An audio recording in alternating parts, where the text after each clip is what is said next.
Show them the six pack. Let's see if you got it. My daughters, Sophia and Kira, before we did this event, it was about 2 months ago, I said, hey, we're gonna go to Dubai. They're 12 and 9, and they're like eating junk food and running around like most kids. And I said, hey, you guys wanna really push yourself? I said, if you guys can get a six pack by the David Goggins event, I'm gonna take you guys on a shopping spree with whatever you want. I don't care. Girls, show them the six pack. Let's see if you got it. Don't be shy, show them your six pack. She's 12 years old, she's 9 years old. And some of you are like, oh, put your daughter's clothes on. It's called fitness, idiot. I don't know what family you live in, but we're a fitness family. We take care of ourselves. We want to be an example for other kids. To give anybody a message, there's a mic, what would you say? You have to stop wishing and you have to start working. Pain is temporary, but regret lasts forever. Tell them like you want to change their life. If you want respect, then earn it. Stop making excuses. See, what I'm not going to do in 2025 is gaslight myself or you into being demure and mindful, bypassing the truth of what that was. What we tolerate today echoes for generations to come and rewires our own biology. So, let's go over this, shall we? When 9 and 12-year-old girls are challenged to achieve any physical outcome, maybe six packs on a timeline, and then paraded around on stage in sports bras and shorts as proof of discipline, being rewarded with a shopping spree and daddy's approval, that's not fitness. That's not discipline. That's not protection. That's perversion. That's teaching little girls that their value lives in visibility, that the shape of their body determines their access to provision, that love is earned through compliance, that worth is achieved through control. Praise is for little girls who learn how to disappear into perfectionism. For those of you who've lived through that distortion with me in your own lives,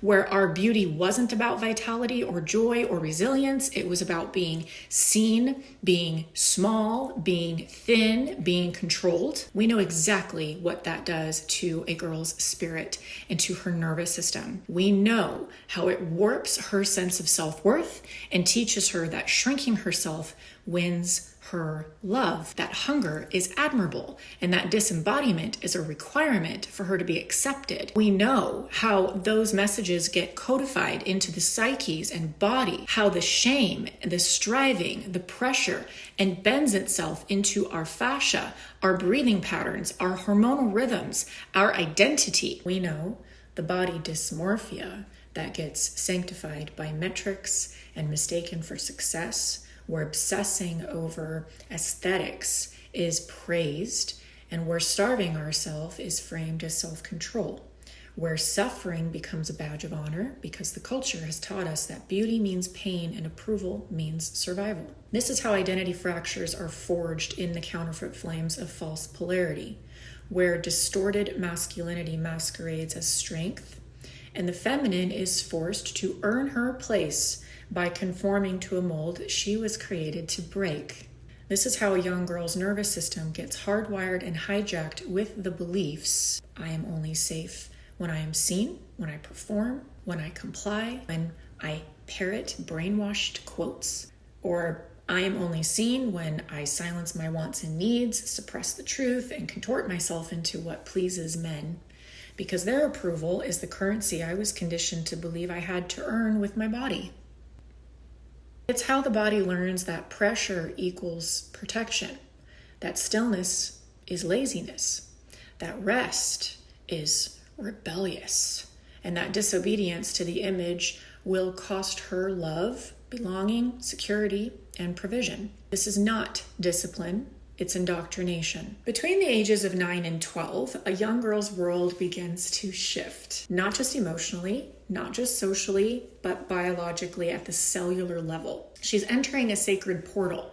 Her womb begins to speak and her hormone codes are starting to fire. Her body softens, curves, bleeds, and expands. But instead of being initiated into womanhood, these two sisters were indoctrinated into the fitness hustle matrix. Instead of learning the language of their fertility markers and their biology, they were handed MyFitnessPal and told to grind through daily workouts. Girls should be protected and honored, especially through this sacred shift, by fathers and mothers who affirm them as good and worthy. Their dad is telling them to get smaller when their Heavenly Father designed them to expand. Dad is telling them to shred when their biology is telling them to grow. Dad is telling them to cut when their bodies are cultivating the future ability that they should have to create and carry life. It would have been more appropriate to invite them to set their own goals that honored their changing bodies, something anchored in their feminine and familial values, not Dad's masculine ego. He could have helped them and guided them to choose a pursuit aligned with their own individual curiosities, their creativities, their intuitions, their strengths, not a deadline-driven six-pack contest to win his approval and gain access to his financial provision. Andy is a self-proclaimed alpha, and his brand is built for men. So you got the grind, the performance, the outcome obsession, the KPIs. The structure is very much one that the masculine can metabolize. Fathers, hear me plainly. Your daughters are not men. This hyper-masculine brand of discipline is not for the feminine. It's distortion. It's not leadership. It's not fatherhood. It's abdication. So a shopping spree tied to body exposure is not fatherly generosity, it's conditional love wearing a price tag, and it teaches them that provision is earned through their presentation. It's financial control masquerading as motivation, and any man who needs to see his daughter's stomach have six-pack abs in order to generously open his wallet for her isn't leading, he's exploiting. He chose branding over bonding, and he chose performance over protection.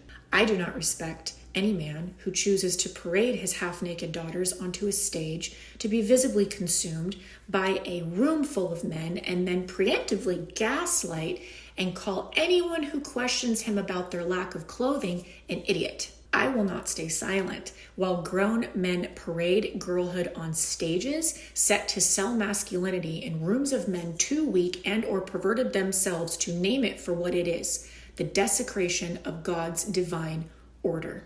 Andy, I don't know you and I don't know if you are a man of faith, but I pray that you tear down the altar of Baal in your life before it costs you your legacy. Your body is not your worth and neither is your child's. We're done conflating thinness with discipline, effort with identity, and we're done calling any of it love. We're done tolerating the daughters of God being treated like mini men. If you're still here with me, and maybe you're healing from fathers who didn't protect you, please know that we get to break free from the hustle and teach ourselves and our daughters that fitness is not just about how we look. It's about how we live. That strength and yes, even discipline is an overflow of our identity as God's daughters, not a prerequisite for his love, protection, or provision. Life is cyclical, and our body is a temple, not a trend.